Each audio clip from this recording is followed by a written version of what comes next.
Next ਅਸੀਂ discuss ਕਰਾਂਗੇ ਅੱਜ ਕਿ how to find the maxima and minima of tabulated values. So given is a sum table of values of x and y. Question is find the minimum and find the value of x at which y is minimum. ਅਸੀਂ minimum value find ਕਰਨੀ ਹੈ. ਤਾਂ ਉਹਦੇ ਲਈ ਸਭ first observation ਸਾਡੀ ਹਮੇਸ਼ਾ ਹੀ ਹੈ ਕੁਐਸਚਨ ਸ਼ੁਰੂ ਕਰਨ ਤੋਂ ਪਹਿਲੇ ਕਿ what is a step size. If step size is same ਤਾਂ ਡਿਫਰੈਂਸ ਟੇਬਲ ਹੈ ਉਹ ਫਾਰਵਰਡ ਡਿਫਰੈਂਸ ਫਾਰਮੂਲੇ ਨਾਲ ਪ੍ਰਪੇਅਰ ਹੁੰਦੇ ਨੇ, ਫਾਰਵਰਡ ਡਿਫਰੈਂਸਿਸ ਲਈ ਜਾਂਦੇ ਨੇ. And if step size unequal then ਸਾਡੇ ਕੋਲ ਨਿਊਟਨ ਡਿਵਾਈਡਡ ਡਿਫਰੈਂਸ ਫਾਰਮੂਲਾ ਹੈ ਜਾਂ ਲੈਂਗਰੇਂਜਸ ਫਾਰਮੂਲੇ ਨੇ. ਸੋ ਫਸਟ ਆਫ ਆਲ ਅਸੀਂ ਡਿਫਰੈਂਸ ਟੇਬਲ ਇੱਕ ਪ੍ਰਪੇਅਰ ਕਰ ਲਿਆ ਆਪਣਾ for the given values of x given values of y subtract करिया.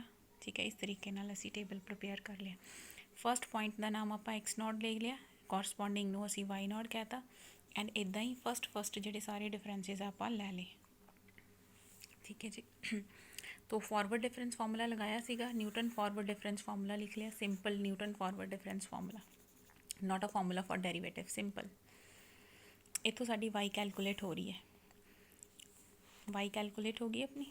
की किया आपने सिर्फ y naught delta y naught square p नू असी बिल्कुल भी चेंज नहीं किया. जिथे किते वैल्यू ऑफ पी पई है वो एज सच ही है. क्लासिस प्रीवियस क्लासिस च असी देखा सी जदों भी असी किसी फंक्शन का मैक्सीमा या मिनीमा कढ़ना हुंदा तां असी उसदे फस्ट डेरीवेटिव नू कितना रख लैंदे आ, 0. सो अपने कोले वैल्यू ऑफ वाई पई हुई है तो जिहड़ी वैल्यू ऑफ वाई है असी इसका की कर लांगे derivative. We have calculated the value of y. ये देखो इसनों असी डिफरेंशिएट कर लिया with respect to p because this is a function of p. इत्थे ध्यान नाल नोट करना है कि जिसनों असी डिफरेंशिएट कर रहे हैं उसके अंदर वेरीएबल की है. So we will differentiate this with respect to p. P दे विद रिस्पैक्ट टू डिफरेंशिएट किया आपां, ये साडा फस्ट डेरीवेटिव आ गया. रैसट नंबर ऑफ टर्म्स जिहड़ियां हायर ऑर्डर वो आपां ने इत्थे निगलैक्ट कीतियां होईयां ने. तो डेरीवेटिव लै लिया आपां फस्ट डेरीवेटिव, उन्होंने 0 लिखिया, जो असी पिछे डेरीवेटिव कढ़िया उसनों 0 लिखिया. सो 2p माइनस 1 दी विचों असी p की वैल्यू कैलकुलेट कर ली. इस p की वैल्यू नू असी फॉर्मूले च भरते हैं. तो p कितना हुंदा साडा x minus x naught divided by h. इत्थों x आ जाएगा x naught plus p h. H 1 c p a c x naught a c. So we have calculated the value of x. So this will be the value which will give us the minimum value of y. So what will be the minimum value of y जो असी y का formula लिखिया सी इस दे अंदर असी p की value substitute कर देंगे. This will give us the minima of y. इसनों असी क्रॉस वेरीफाई नहीं करांगे इन केस ऑफ न्यूमेरिकल. अच्छा, अगर क्वेश्चन इस टाइप का हुंदा कि at what value of x y will be minimum और मैक्सीमम, यानी कि if there is a doubt कि किसी वैल्यू तो एक्स मिनीमम होगा कि वाई मिनीमम होएगा या मैक्सीमम होएगा, फिर असी सैकेंड डेरीवेटिव नू ऑब्जर्व करते कि weather that second derivative is positive at this point और नेगेटिव एट दिस पॉइंट. ठीक है, जिवें इस क्वेश्चन च है, इस क्वेश्चन च है मैक्सीमा तो मिनीमा दोनों ही कढ़ने ने. तो फस्ट ऑब्जरवेशन फिर तो है साडी की स्टैप साइज़ की है, ईक्वल स्टैप साइज़ है. फॉरवर्ड डिफरेंस फॉर्मूले दे नाल टेबल प्रपेयर कर लिया. फॉर सिंपल कैलकुलेशनस असी पॉजिटिव वैल्यू नू अपना एक्स नॉट मान लिया for the simplicity, for the sake of simplicity, ताकि साडियां कैलकुलेशनस ईजी रहन, ज़्यादा नैगेटिव वैल्यूज़ उस इनवॉल्व ना हो.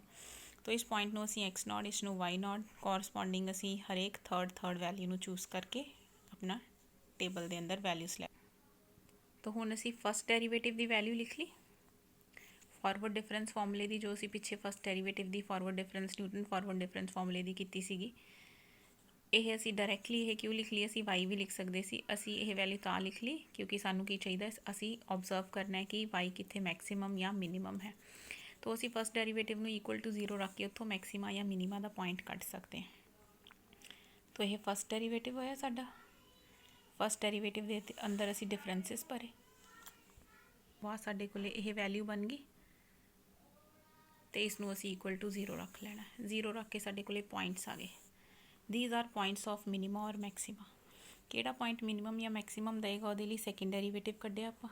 सैकेंड डेरीवेटिव के अंदर एक्स नू 0 भर के देखिया नैगेटिव, यदा मतलब यह point of maxima. Next point असी एक्स इज इक्वल टू 1 लिया, इसनों असी सैकेंड डेरीवेटिव च भरिया पॉजिटिव है. So this is a point of minima. तो सानू पता चल गया कि किहड़े पॉइंट ते एक्स वाई मिनीमम ते मैक्सीमम होएगा. हुण बचिया कि what will be the value, y की वैल्यू कितनी होएगी, उहदे लई न्यूटन फॉरवर्ड डिफरेंस फार्मूला लिखना है. तो थानू सारे फार्मूले टिप्स ते होने चाहिए ने, जिथे जिहड़ा फार्मूला चाहिए असी नाल दी नाल लिख सकीए. ਨਿਊਟਨ ਫਾਰਵਰਡ ਡਿਫਰੈਂਸ ਫਾਰਮੂਲਾ ਲਿਖਿਆ ਆਪਾਂ। ਨਿਊਟਨ ਫਾਰਵਰਡ ਡਿਫਰੈਂਸ ਫਾਰਮੂਲੇ ਦੇ ਅੰਦਰ ਅਸੀਂ ਕਿਹੜੀ ਵੈਲਿਊ ਫਾਈਂਡ ਕਰਨੀ ਹੈ, ਸਾਰੇ ਡਿਫਰੈਂਸਿਸ ਦੀਆਂ ਵੈਲਿਊਜ਼ ਭਰ ਦੇਣੀਆਂ ਨੇ ਤੇ ਅਸੀਂ ਜਿਹੜੀ ਵੈਲਿਊ ਹੈ at the point x is equal to 0 ਕੱਢ ਲਈ। ਤਾਂ ਇਹ ਪਤਾ ਚੱਲ ਗਿਆ ਕਿ maximum value x is equal to 0 ਤੇ ਸੀ ਨਾ, ਤਾਂ ਇਸ 'ਚ ਜਿੱਥੇ ਜਿੱਥੇ x ਸੀ ਉਹਨੂੰ 0 ਭਰ ਲਿਆ, ਡਿਫਰੈਂਸ ਟੇਬਲ 'ਚੋਂ ਡਿਫਰੈਂਸਿਸ ਦੀ ਵੈਲਿਊ ਭਰ ਲਈ, ਇਹ ਸਾਡੀ ਮੈਕਸਿਮਮ ਵੈਲਿਊ ਆ ਜਾਏਗੀ, ਮਿਨੀਮਮ ਵੈਲਿਊ ਆ ਜਾਏਗੀ। ਇੱਦਾਂ ਹੀ ਅਸੀਂ ਨੈਕਸਟ ਇਹ ਮੈਕਸਿਮਮ ਵੈਲਿਊ ਹੈ ਅਤੇ ਇੱਦਾਂ ਹੀ ਮਿਨੀਮਮ ਵੈਲਿਊ ਕੱਢਣੀ ਹੋਏਗੀ ਤਾਂ ਅਸੀਂ x ਨੂੰ ਕਿੰਨਾ ਭਰਨਾ 1, x ਦੀ ਪਲੇਸ 'ਤੇ 1 ਭਰਾਂਗੇ ਅਤੇ ਡਿਫਰੈਂਸਿਸ ਦੀ ਵੈਲਿਊ ਭਰ ਦਾਂਗੇ, ਤਾਂ ਇਹ ਮਿਨੀਮਮ ਵੈਲਿਊ ਆ ਜਾਏਗੀ। ਠੀਕ ਹੈ।